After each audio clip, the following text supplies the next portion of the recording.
Hello everyone, this is TheNotSoSadPanda here saying hello. How's everyone doing today? Hope you're all doing pretty good. So I don't know why that sound just cut out. That was weird. First things first, welcome to Kerbal Space Program. This is part of the channel revamp, as I had mentioned in an earlier video. And we're gonna get started. I've already started, honestly, a little bit. So I kind of know basics at the moment, but we'll learn together. So I'm going to resume my saved game. So as you can see, 9 days, 15 hours. That honestly goes by, the amount of fast forward time you've done. So we're gonna go to the tracking station real quick. So show you what I've actually put up there. Currently, actually, while I'm here, let me get rid of these, because I don't want my stuff to be hitting other stuff while in orbit. So, I have 2 probes, so I have 2 satellites currently. This one, I thought it was too low. Apparently, it's perfect. Holding still. Alright, never mind. I thought that one was way too low. Maybe once it gets around here, it's too low. Anyways, and then I actually have a station, or at least part of a station. And it's just hanging out there, kind of thing. Today we're honestly going to focus more on building things that may make it out of the atmosphere, and going through the interface and things like that. And next episode we'll try to get something into orbit, preferably a satellite or something like that. If you have the actual game, you can get a demo of this, so you can try it ahead of time. However, it's very limited. But we have the space plane hangar, which is exactly what it sounds like. You can build planes, you can build attachments for your spaceships if you really want to, or have something to bring your spaceship up for you and all things like that. The same tools are in both the vehicle assembly building and the spaceship building, or space plane vehicle assembly building, or whatever it is. The only difference is if you go over here to the space hangar, or space plane hangar, you see that you have this this runway, which we'll put something together so I can show you guys that real quick. And this is going to be super rough. Basically, just gonna hopefully put something together that can fly is what I'm really aiming for. Just so you get the idea of what more or less will be going on. So, as you see here, I put on this, we have a pilot, we have air intake because jets need air to fly. We have fuel. Go ahead and put another fuel on there. Engine, we'll put a regular jet engine.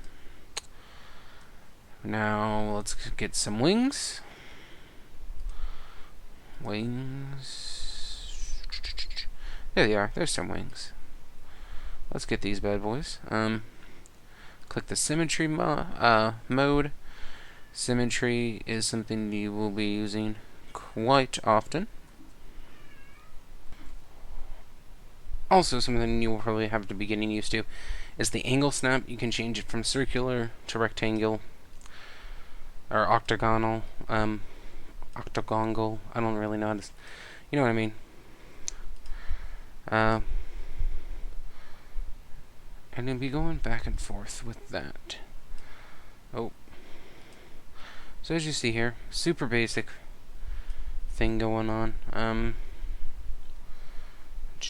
Let's pick a second set of wings. Where's my angle tool, or my symmetry tool? Put this one up here. We're gonna move these ones up here. There we go. So now we can put some wheels underneath. the easiest thing to attach them to when you have something that's cylindrical is something that's flat. So wings are going to be my choice. Now, of course, this gets super advanced. Like I said, I'm just trying to put something together so you get the idea of what's going on. Also, if you didn't notice, this interface is extremely, like Spore. If you've ever played that game.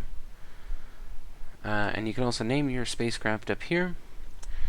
You can do action groups, which I don't use action groups. It's the same thing as over here, but more in depth. You can load to main thing. You can start off new, so this will clear out. You can save and load and launch and quit. So those are all those tools up there. Also here, while we're here, we have the center of mass, which means all my weight is right here. So let's say, for instance, I was going to put SAS, which really helps with control of your ship while in space. I think it's the closer or further I put it away from the center of mass, the better chance of it, like, working, I guess, or having an easier time to switch it around. Center of lift, so that means, I don't actually know what that means. I've never actually honestly played with center of trust either. I've never, okay, so this is where it's expelling. I don't know what this is, the direction I want to go. I really don't know. But yeah, so we have something super basic. Like I said, just have an engine with the pilot and some wings. And we'll go more into all these things. Like, you can read exactly what they say. Some of them have really funny things to say, and it's dark, and I don't have anything on my plane for light. So let's fast forward, if I can, to daytime. No, don't roll. Don't roll. I'm only trying to fast forward to daytime. Alright, fine. We'll just go. Alright, so we'll put the throttle up. Turn on the engine.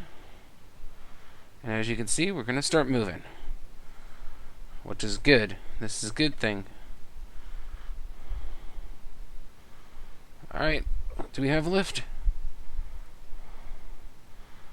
No?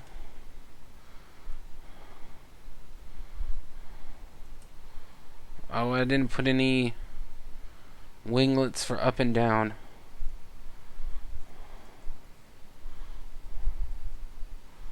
Uh-oh, that could be a problem. Well, that's what happens. So we're going to go ahead and go back. We're going to go to the Space Shuttle Assembly Building. But as you see here, this shows you everything that goes on from the second you lift off to the second you crash or dock or whatever you may be doing. Same thing over here. You know, it tells you all that fun stuff. So, let's go to the Space Center. Let's go to the Vehicle Assembly Building. Alright, now like I said, that all of these, I'm currently in sandbox mode. I'm not in career mode. This is a spaceship or rocket simulator. So if you really want to do career mode, you can. However, you know, I don't. And as you can see here, it tells you how much mass, how much, you know, air you lose on it, a brief description, what the manufacturers are, and all that. So it really doesn't matter too much. But like I said, we're just going to get something super simple. Show you what's going on. So as you can see here, once again, we've picked the same head we did for the vehicle. But we're going to use the same head for a rocket. So first we need to pick some fuel, which is right here in this tab. What tab is this? the Propulsion tab, which I probably should have guessed. Now, there are different types of propulsion. You don't want to use jet fuel. So there's different types of fuel you can get. Alright, so the couple ones I'm going to show you right now is right here is RCS. Just ignore the FL, whatever. Just notice that this is an RCS fuel tank. You'll need this for RCS thrusters, which once again will help you maneuver your ship once it's in space. Because there is no atmosphere, so air is no longer a factor. So winglets and wings in general will not help you at all in space. It will help you with mass or weight if you want your craft to be heavier, but other than that, it doesn't have any significant usage. Next, I'm going to show you one of these. This is a fuel tank. Most fuel tanks are compatible based on the size on which it is being attached to, and or you can connect it with these nice little fuel duct, which shares fuel. So, you know, I could do this right here. But since they're not connected, they won't share fuel. So, what this will do, connect them. Is it connecting? No, it's not connecting. Maybe because they're two different. Oh no, there it goes. So what this will allow this to do is, instead of this emptying first, it'll empty this one and keep this one full until this one's empty. Then it'll start emptying this. So that's what that's for. That's a little bit more advanced. We'll get to that eventually. Maybe once we talk about, you know, getting the station up, because getting the station weighs more. So you're gonna need something a little bit heavier, or lift worthy, I guess, is a better word. And you do have attachments or adapters. So if you want to go to this to, you know, something else, I think you can attach two. Let's see. Is this one that lets you attach two? No, it attaches one. I don't know what you would use that for then. I guess maybe to attach to this, make it try to look more spacecraft-like. I don't. That looks silly. Really don't know. Some of them are useful. Some of them are, you know, completely useless. There are some of these that you can attach multiple rockets to, so that definitely helps. So we have jet fuel, liquid fuel, different liquid fuel types. Like I said, you have the little skinny one, like, you know, I showed you, the more cylindrical one, and then you have like these big bad boys, which we'll get to in a minute maybe. And then you have these right here, the solid fuel booster, which we're just gonna go ahead and attach, and we're gonna lift this off. Solid boosters work differently than anything else really you're gonna run into. Sorry, I'm just looking for a parachute. There it is. Okay. Once again, using symmetry tool. While we're at parachutes, we're going to talk about this real quick. There are different types of parachutes. These ones you can attach nearly anywhere, and these ones you can pretty much attach on the top or the bottom, things like that, and they have different mass loads and things like that. But if you're going to be having a really heavy load and you're in a place that has atmosphere, you'll need these. Also, something else, these are gonna, like I said before, these are action groups. So as you see here, this is out of order actually. So what this does, what this is saying is these are going to go off at the same time. So my parachutes and the rocket go off at the same time, which is not good because, well, that'll just be counterproductive. It doesn't make any sense. So what we're going to do here is add an action and drag this rocket down here. So now the first action will be first and 0 will be last. So let's launch this.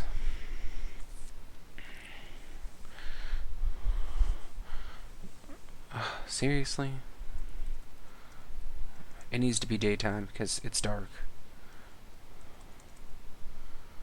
Alright, fast forwarding. You fast forward using comma and period, whoa! Accelerates time, comma, slows it back down. Same thing here. Throttle, you left shift, and you can control your throttle. Also, control will lose your throttle, as you see over here.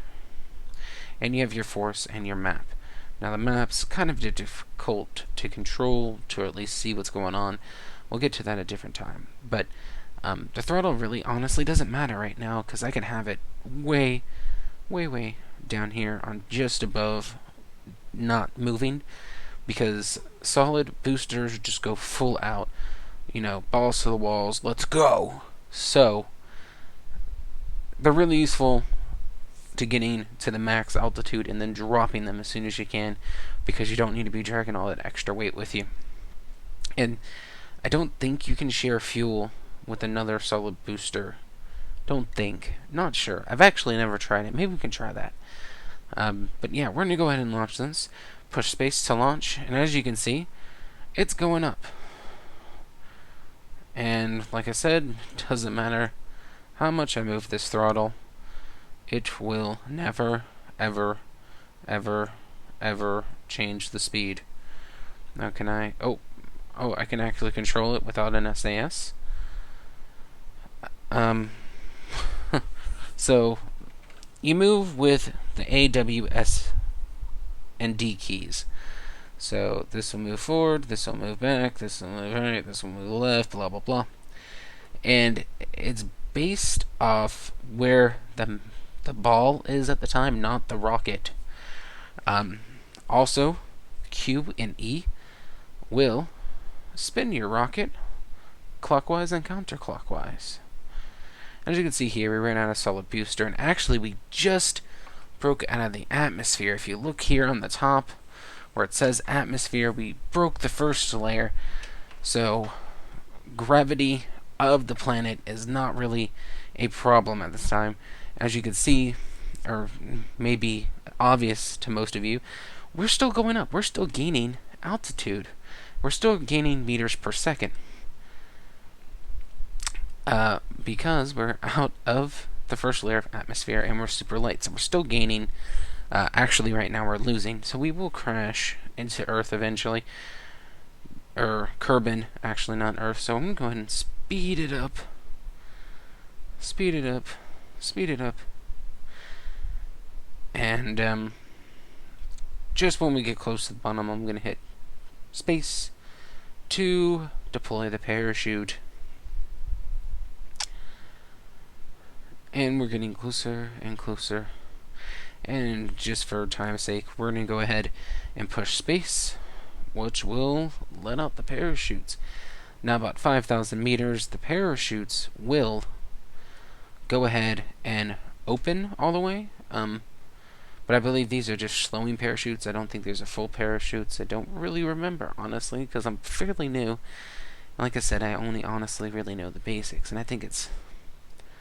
Is it 500 or 5,000 meters? I think it's 500 meters that they were fully deploy. It's not a good idea to fast forward while that's going on. Parachutes do rip bigger ships. Oh, they did open. So now our speed is severely cut. And as you can see, that was right around 500 meters per second. And now we're moving extremely slow. We're moving like a meter, maybe 2 meters a second. So yeah, warp time is not a good idea when this is going on. It's also not a good idea with bigger ships. It does show you if you're in danger. Like green's good, yellow you're really risking, orange you're really pushing it, and red you run into potential speed up time failures just because you're speeding up time. No other reason than that. However,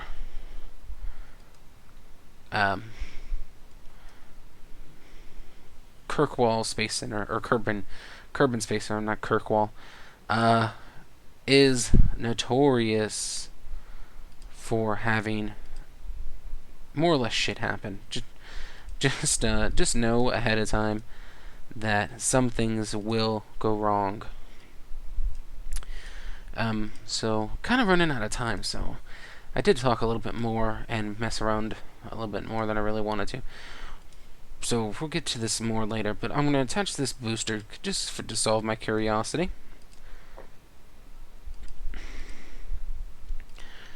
And we're going to move this up. And as you can see, we just have a big solid full... Never mind. Just never mind. And now we'll put the symmetry tool on. Wait till these are... attached. They're good, they're good, they're good. Okay. So, let's see if we can connect these two to this one to share fuel. Because I don't believe we can do that, but I'm honestly not sure at all. So, they're both connected. Also, while we're at it, let's talk about struts. Struts are right here, and the structural thing, you can add these to any point to make it more stable. So, as you can see there, I attached it to the nose so these won't be wibbling and wobbling everywhere. But, let's add one because we want this down here. And the video is going to be over once I've done this demonstration to see if we actually can use this. Just so I know, so I don't give you guys misinformation. If we can share solid fuel. Not sure if we can. Let's try it. And we'll get into some more in-depth things about building your own rocket next time. So yeah, throttle really doesn't matter. I'm just waiting for the computer to realize, hey, yeah, there is something here. So, I'm just going to go ahead and launch it. So, this time we have a bigger fuel tank. And we're going. We're just, I'm going to speed up time. Hopefully, nothing bad goes wrong. Or nothing bad goes wrong. Great English. Spaceships do kind of drive themselves, or Kirkmen do drive them by themselves if you don't have control over them yourself. And without an advanced SAS, it can be challenging. And, judged by that test, boom! Judged by that test, you cannot share fuel. You cannot share fuel. So solid boosters are by themselves all the time. Once they're done, they're done. A full throttle all the time. And we can't share fuel. You can't. I just proved that. You can't share fuel. But yeah, we're going to go... That's going to be the end of this episode, guys, because there actually is lots and lots to go over and cover with basics of building a ship. And you just get more advanced from here on out. But yeah, this has been the Not So Sad Panda. I will catch you guys later. Also, like, comment, subscribe, and see you guys next time. Bye-bye.